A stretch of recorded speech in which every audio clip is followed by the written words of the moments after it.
Welcome to 108 news Telugu బులెటిన్ల ముందుగా headlines.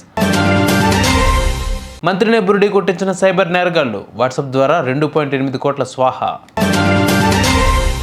ఏపీలోని ఈ జిల్లాలకు మళ్లీ వర్ష సూచన, 48 గంటల్లో భారీ వర్షాలు. శివాజీ మహారాజ్ల డిప్యూటీ సీఎం ఫ్లెక్సీలు, మహారాష్ట్రలో కాకరేపుతున్న పవన్ కళ్యాణ్ ఫోటోలు వైరల్. హైపర్సోనిక్ క్షిపణి పరీక్ష సక్సెస్, అతి కొద్ది దేశాల సరసన చేరిన భారత్. రోజురోజుకు సైబర్ నేరగాళ్ల ఆగడాలు ఎక్కువైపోతున్నాయి. ఎవరైనా కొంచెం అజాగ్రత్తగా కనిపిస్తే చాలు వారి ఖాతాలు ఖాళీ చేసేస్తున్నారు. జనాలను సులువుగా మోసం చేస్తూ కోట్లకు కోట్లు కుట్టేస్తున్నారు. అయితే సాధారణ వ్యక్తుల నుంచి ప్రముఖుల వరకు అందరూ ఈ సైబర్ నేరాల బారిన పడుతున్న వారే. డబ్బులు పోయిన తర్వాత బాధితులు మోసపోయామని గుర్తించి అప్పుడు పోలీసులను, సైబర్ క్రైమ్ అధికారులను ఆశ్రయిస్తున్నారు. ఈ క్రమంలోనే తాజాగా ఏకంగా ఉత్తరప్రదేశ్ రాష్ట్ర మంత్రిని సైబర్ నేరగాళ్లు బురిడి కొట్టించారు. అతని వద్ద నుంచి ఏకంగా 2.8 కోట్లు స్వాహా చేశారు. ఈ ఘటన ప్రస్తుతం సంచలనంగా మారింది. ఉత్తరప్రదేశ్లో యోగి ఆదిత్యనాథ్ క్యాబినెట్లో మంత్రిగా ఉన్న నందగోపాల్ గుప్తా నంద్కి ఈ చేదు అనుభవం ఎదురైంది. మంత్రి కుమారుడి పేరుతో ఆయన అకౌంటెంట్ రితేష్ శ్రీవాస్తవ్ను మోసం చేసి సైబర్ నేరగాళ్లు 2.8 కోట్లు కొట్టేశారు. 2 రోజుల క్రితం మంత్రి నందగోపాల్ గుప్తా అకౌంటెంట్ వాట్సాప్ నెంబర్కు ఒక మెసేజ్ వచ్చింది. అది మంత్రి కుమారుడు ఫోటో డీపీగా ఉన్న వాట్సాప్ నెంబర్. అయితే తాను ముఖ్యమైన బిజినెస్ మీటింగ్లో ఉన్నానని, ఇది తన కొత్త నెంబర్ అని, వెంటనే తాను చెప్పిన అకౌంట్ నెంబర్కు డబ్బులు పంపించాలని తెలిపారు. మీటింగ్ కారణంగా తాను మాట్లాడలేకపోతున్నానని, తనకు అర్జెంటుగా డబ్బులు కావాలని ఆ మెసేజ్లో ఉంది. మీటింగ్ ఎక్కువసేపు పట్టే అవకాశం ఉందని, కాబట్టి తనకు వెంటనే డబ్బులు పంపించాలని అకౌంటెంట్ రితేష్ శ్రీవాస్తవ్కు ఒక కొత్త నెంబర్ నుంచి మెసేజ్ వచ్చింది.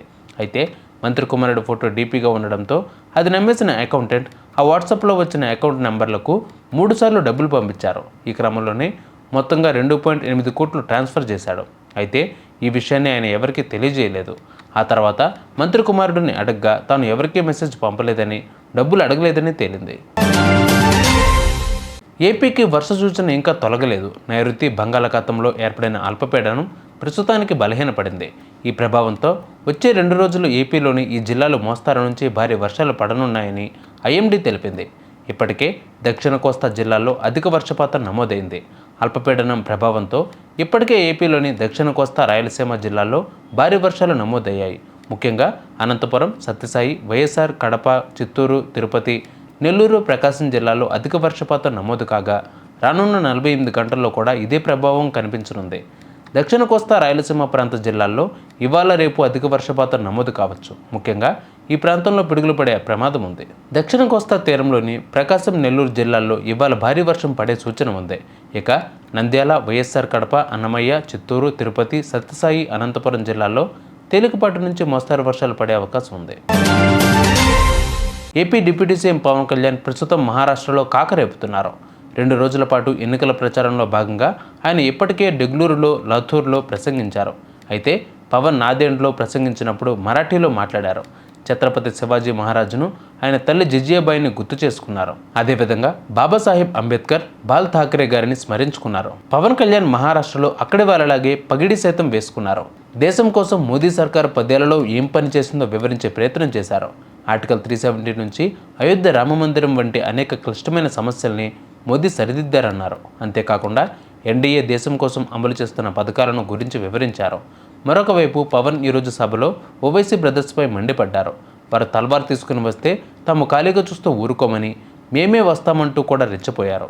దీనితో ప్రస్తుతం పవన్ కళ్యాణ్ దేశం కోసం, సనాతన ధర్మం కోసం ఎన్డీఏను గెలిపించాలని కూడా పిలుపునిచ్చారు. భారత్ అమ్ముల పొదలో మరో అస్త్రం చేరింది. దీర్ఘశ్రేణి హైపర్సోనిక్ క్షిపణి పరీక్షను డిఆర్డీఓ విజయవంతంగా నిర్వహించింది.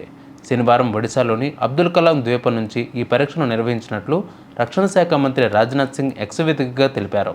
ఈ క్షిపణిని 1500 కిలోమీటర్ల కంటే ఎక్కువ దూరం వరకు వివిధ రకాల పేలోడ్లను మోసుకెళ్లేలాగా రూపొందించారు. దీనిని హైదరాబాద్లోని అబ్దుల్ కలాం మిసైల్ కాంప్లెక్స్లో తయారు చేశారు. చూసారుగా బిబ్బాల్డ్ బుడన్ అప్డేట్స్. మరిన్ని అప్డేట్స్తో మళ్ళీ ముందుకు వస్తాను. అందరికీ వాచింగ్ 108 న్యూస్ తెలుగు.